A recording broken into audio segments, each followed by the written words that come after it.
Assalamualaikum warahmatullahi wabarakatuh. Perkenalkan, nama saya Salman Al-Farisi dengan NPM 2010111006 Teknik Penerbangan A, Universitas Dirgantara Marsikal Surya Dharma. Di sini saya akan membahas tentang pembangunan versus lingkungan. Apa hubungan pembangunan dengan lingkungan? Pembangunan memiliki hubungan erat dengan lingkungan. Lingkungan merupakan pendukung setiap kegiatan pembangunan. Akan tetapi, apabila pembangunan yang dilakukan ternyata tidak memberi manfaat terhadap lingkungan, maka dapat dipastikan pada pelaksanaannya pembangunan tidak memperhatikan kelestarian lingkungan. Sedangkan lingkungan hidup dan pembangunan berkelanjutan lingkungan hidup adalah kesatuan ruang dengan semua benda, yaitu makhluk hidup dan makhluk tak hidup yang saling mempengaruhi. Dalam kehidupan sehari-hari, manusia tidak dapat melepaskan diri dari keterikatan pada udara, tanah, dan air.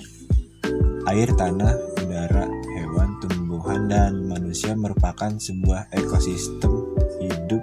Di samping itu masih banyak lagi hal-hal lain yang tidak dapat kesemuanya itu merupakan bagian dari lingkungan hidup.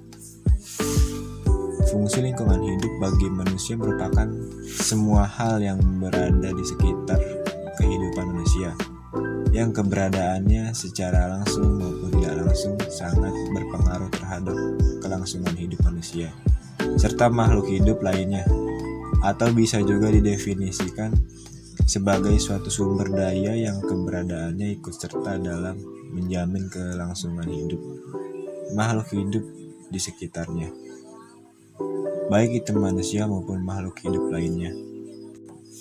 Pembangunan berkelanjutan mengandung arti sudah tercapainya keadilan sosial dari generasi ke generasi.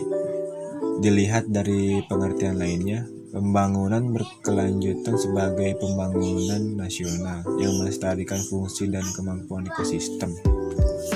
Upaya pelestarian lingkungan hidup dalam pembangunan berkelanjutan upaya pemerintah untuk mewujudkan kehidupan adil dan makmur bagi rakyatnya, tanpa harus menimbulkan kerusakan lingkungan, ditindaklanjuti dengan menyusun program pembangunan berkelanjutan yang sering disebut sebagai pembangunan berwawasan lingkungan.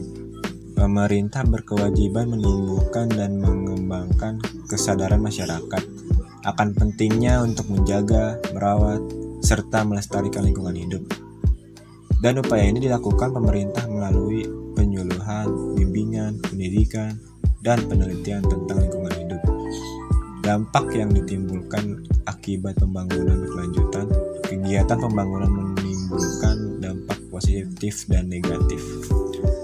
Dampak positif pembangunan dapat diketahui melalui indikator ekonomi, indikator kualitas hidup, dan indikator gabungan. Beberapa contoh tentang dampak negatif pembangunan berkelanjutan antara lain, banyak pembangunan pengembangan sumber daya air telah menimbulkan masalah kesehatan. Masalah itu timbul karena pembangunan tersebut telah menciptakan habitat baru atau memperbaiki habitat yang ada. Dampak negatif pada umumnya ditandai dengan kerusakan lahan seperti penggundulan hutan, penggersangan lahan, pencemaran, pemanasan global, dan penipisan lapisan ozon. Bagi berbagai faktor penyakit, antara lain banyak jenis nyamuk yang menjadi faktor penyakit malaria, demam berdarah, dan lain sebagainya. Sekian materi yang dapat saya sampaikan, kurang lebihnya mohon maaf. Terima kasih sudah menonton video saya. Wassalamualaikum warahmatullahi wabarakatuh.